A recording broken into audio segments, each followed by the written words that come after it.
Ich bin heute auf dem Weg nach Düsseldorf und da darf ich heute den GTC 4 Lusso testen, der mir freundlicherweise zur Verfügung gestellt wird. Ich bin mal gespannt. Das ist ja der Nachfolger von dem FF. Viersitzer, also Allrad, und ja, Ferrari Viersitzer klingt erstmal unmöglich, gibt es aber tatsächlich. Und ja, ich bin mal gespannt, wie der sich so fahren lässt. Ich werde da mal gleich ein bisschen durch Düsseldorf cruisen. Mal schauen.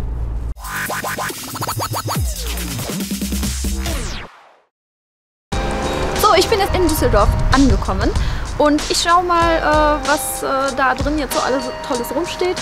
Und dann bin ich mal gespannt, was der GTC 4 Lusso so zu bieten hat.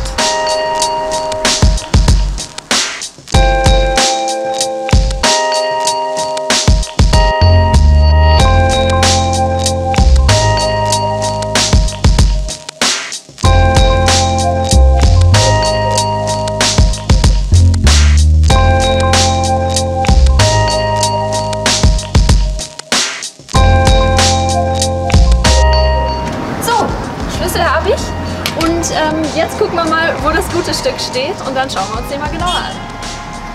Ich gucke mal, ob der Schlüssel passt. Das ist er. Auf geht's.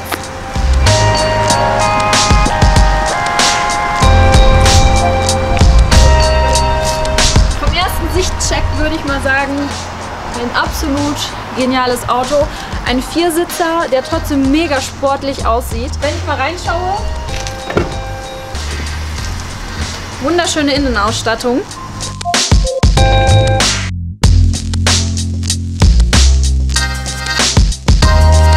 Das Auto ist noch brandneu. Das ist jetzt natürlich ein Vorführfahrzeug. Deswegen bin ich mal gespannt, wie die Leute so auf das Fahrzeug reagieren, auf diesen Ferrari. Und ja, ich würde sagen, ich starte den mal und dann hören wir uns den mal an. Soundcheck.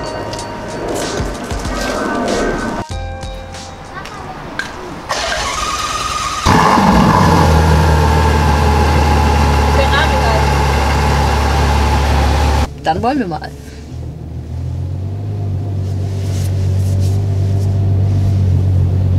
Übrigens, das Auto hat gerade ganz frisch geborene 9,6 Kilometer gelaufen. Das heißt, ich bin wahrscheinlich echt die erste oder zweite Person, die dieses Auto fährt. Man riecht noch so richtig schön diesen Neuwagengeruch.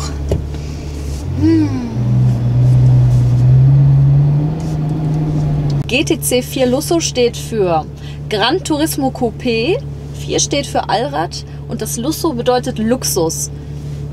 Einfach der passende Name für dieses Auto. Der GTC 4 Lusso hat übrigens, ja, wie schon gesagt, Allradantrieb und hat auch eine Allradlenkung. Das heißt, er lenkt hinten genauso wie vorne mit, was den Vorteil mit sich bringt, dass das Fahrzeug einfach viel besser durch die Kurven kommt, also nicht so einen großen Wendekreis hat. Ich würde sagen, ich halte gleich mal irgendwo an und dann teste ich mal aus, was dieses Raumschiff hier so zu bieten hat. Der GTC 4 Lusso ist saubequem. Es ist ein Auto, wo ich sagen muss, Alltagstauglichkeitstest auf jeden Fall bestanden. Also man sitzt hier wirklich wie in einer Limousine. Man denkt immer bei einem Ferrari sofort an einen harten Sportwagen, unbequem und ziemlich wenig Platz. Das kann ich aber hier definitiv widerlegen bei dem GTC 4 Lusso, denn Platz habe ich hier ohne Ende. Beim ersten Check würde ich mal sagen, Bequemlichkeitstest bestanden, 10 Punkte. So, ich schaue mal, was das Schätzchen jetzt zu bieten hat. Ich bin jetzt auf der Autobahn angekommen. Leider ist das Wetter heute echt extrem blöd. Jetzt versucht mich hier rechts noch ein i8 abzuziehen. Der hat natürlich keine Chance gegen mich.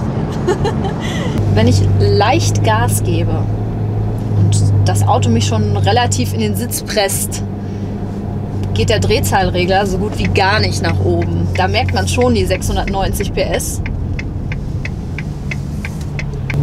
Ein Minuspunkt gibt es natürlich für den Ferrari. Rückwärts fahren klingt leider wie im LKW.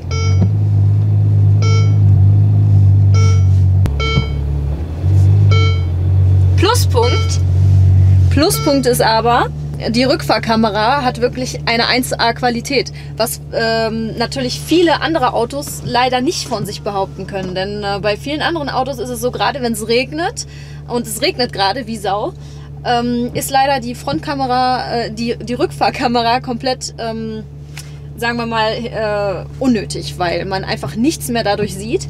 Und das ist eigentlich schon, ich würde sagen, fast HD-Qualität, ganz übertrieben. Aber also man sieht wirklich sehr, sehr gut. Ich habe mich jetzt mal hinten in den Fond des Ferrari GTC 4 Lussos gesetzt.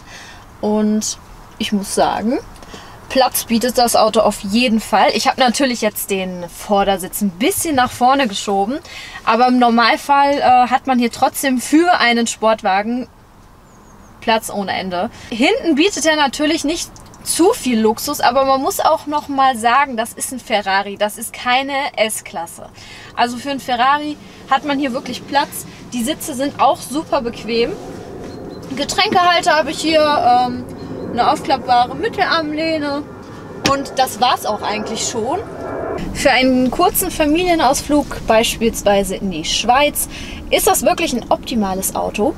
Es hat sogar Kindersitzhalterung und ja.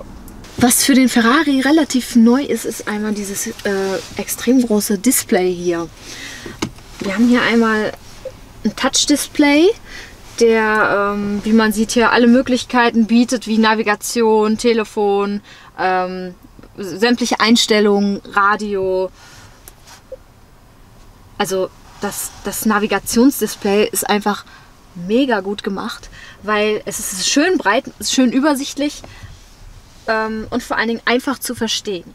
Mein Beifahrer kann unter anderem auch nochmal das Navigationssystem hier auf dem kleinen Display verfolgen, kann hier das Radio einstellen oder andere Medien. Wenn ich auf Performance klicke, dann sieht mein Beifahrer, welche Umdrehung ich gerade fahre, wie viel km/h, in welchem Gang ich bin und er sieht sogar die G-Kräfte, die gerade auf das Auto wirken. Unter VDA ja, sieht er auch nochmal, in welchem Modus ich gerade fahre. Für den Beifahrer auch nicht so ganz uninteressant, denn der kann regelmäßig schauen, was in dem Auto eigentlich so abgeht. Jetzt kommen wir zum eigentlichen Teil und zwar zu meinem Arbeitsbereich hier.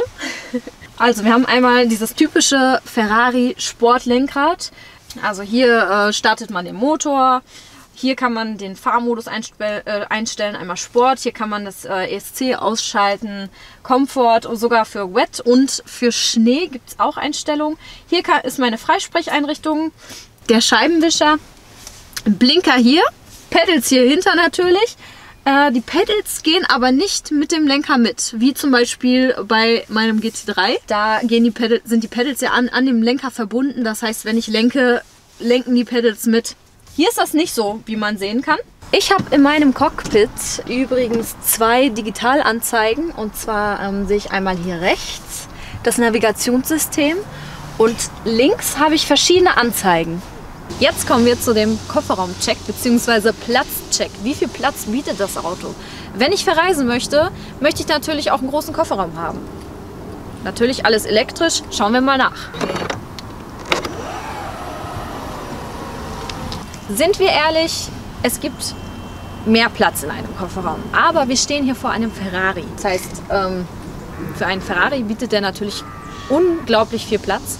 2 große Koffer, würde ich sagen, passen auf jeden Fall rein. Hier könnte man zum Beispiel noch kleinere Taschen unterbringen, während man hier dann die großen Koffer reinlegt.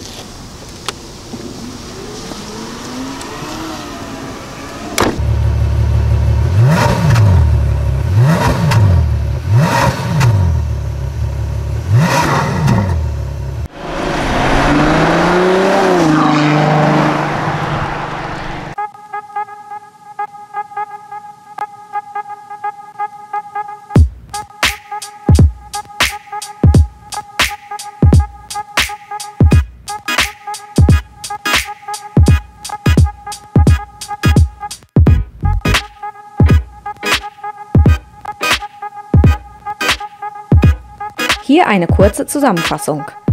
Der GTC 4 Lusso hat einen 6,3 V12 Motor, welcher 690 PS leistet. Von 0 auf 100 schafft das Coupé in 3,4 Sekunden und erzielt eine Höchstgeschwindigkeit von 335 km/h. Der Lusso hat Allradantrieb und Allradlenkung sowie ein 7-Gang-Doppelkupplungsgetriebe.